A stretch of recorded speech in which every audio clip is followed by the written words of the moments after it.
आपने पार्टी के अस्तित्व को ध्यान में रखते हुए लिया, लेकिन लोग कह रहे हैं कि उपेंद्र कुशवाहा जी को अपनी ही पार्टी के नेताओं पर भरोसा ही नहीं है, अपने साथियों पर भरोसा नहीं है। ये देखिए ना, आप देखिए, भरोसा की बात नहीं है, भरोसा तो आदमी करता ही है।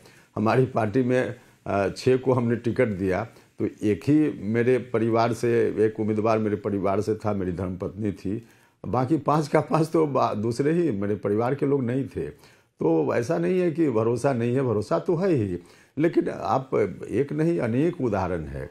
हमने 2015 में एनडीए गठबंधन में जितनी सीटों पर विधानसभा का चुनाव लड़ा था, उसमें से एक मधुबनी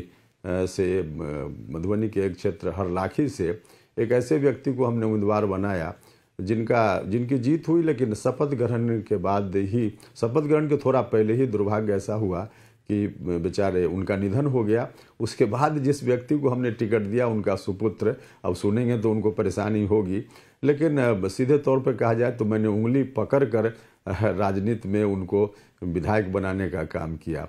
हम पूरे कैंपेन के दौरान घर घर खुद हम गए, उसकी छोटी बहन थी उसको लेकर गए, लोगों के बीच गए, किस तरह से चुनाव होता है हमने देखा। और जब वैसा आदमी भी नहीं रहता है दीपक जी, तो आदमी किस पर भरोसा करे। इसलिए हमने बहुत ही, आप कहिए कि हम जानते हुए हमने किया है, लोग आलोचना करेंगे। आपने कहा कि पार्टी और एनडीए दोनों की सहमति के आधार पर यह फैसला हुआ। अब पार्टी की तो असहमति कई नेताओं ने सार्वजनिक तौर पर व्यक्त की है, और एनडीए में सहमति क्या है? एनडीए में तो आप नेता हैं, आप जिसका नाम प्रस्तावित करेंगे वही मंत्री बनेगा। देखिए, पार्टी में देखिए फोरम होता है ना, अब किस फोरम पर कौन सा डिसीजन लेना है, ऐसा थोड़े है कि पार्टी से जुड़े हुए तो लाखों कार्यकर्ता से लेकर नेता सभी होते हैं, तो लाखों व्यक्ति को बैठाकर थोड़े कोई डिसीजन होता है।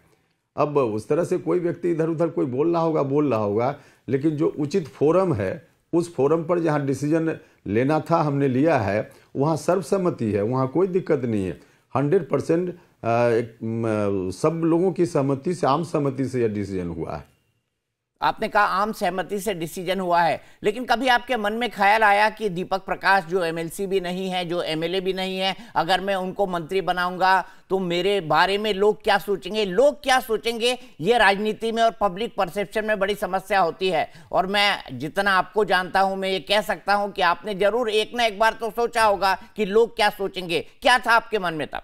हाँ, हम तो बता रहे हैं ना कि लोग आज जो कुछ आलोचना कर रहे हैं, हम 100% इस बात से अवेयर थे कि कुछ लोग ऐसा ही करेंगे। ऐसा नहीं कि अनजाने इस तरह के लोग बोल रहे हैं जिसके बारे में मुझको अंदेशा नहीं था। 100% मुझको अंदेशा था, कुछ लोग ऐसा करेंगे, लोग कर रहे हैं, तो जानते हुए हमने किया है। लेकिन दीपक जी, चाहे आदमी का व्यक्तिगत जीवन हो, आपका भी जीवन है, या सार्वजनिक जीवन, उसमें हमेशा अगर आप यह सोचकर कोई काम कीजिए कि लोग क्या कहेंगे, तो लोग तो हैं, कुछ तो कहेंगे, लोग क्या कहेंगे यह ध्यान में रखकर आप डिसीजन लीजिएगा, तो मुझको लगता है कि कई बार डिसीजन आप नहीं ले पाइएगा। जब भी कभी इस तरह का मोड़ आपके जीवन में आए तब तो ठीक है, सुनना चाहिए सब लोगों की बात, और फिर उसमें क्या उचित है नहीं उचित है, जो तत्काल परिस्थिति आपके सामने है, भविष्य की जो परिस्थिति आने वाली है, उसको ध्यान में रखकर, सारी बातों को ध्यान में रखकर आदमी डिसीजन लेता है। लेकिन अब हम सार्वजनिक जीवन हो या व्यक्तिगत जीवन हो, जो आलोचना करने वाले लोग हैं उनका भी मैं सम्मान करता हूं। आलोचना की भी जगह है, कई बार आलोचना भी लोगों को सीख दे जाती है, तो हम इन चीज़ों से सीखते हैं। उस पर कोई टिप्पणी हम बहुत नहीं करते कि लोग क्यों आलोचना कर रहे हैं। मुझको मालूम है कि क्यों लोग कर रहे हैं, करेंगे लोग, या पहले भी मालूम था।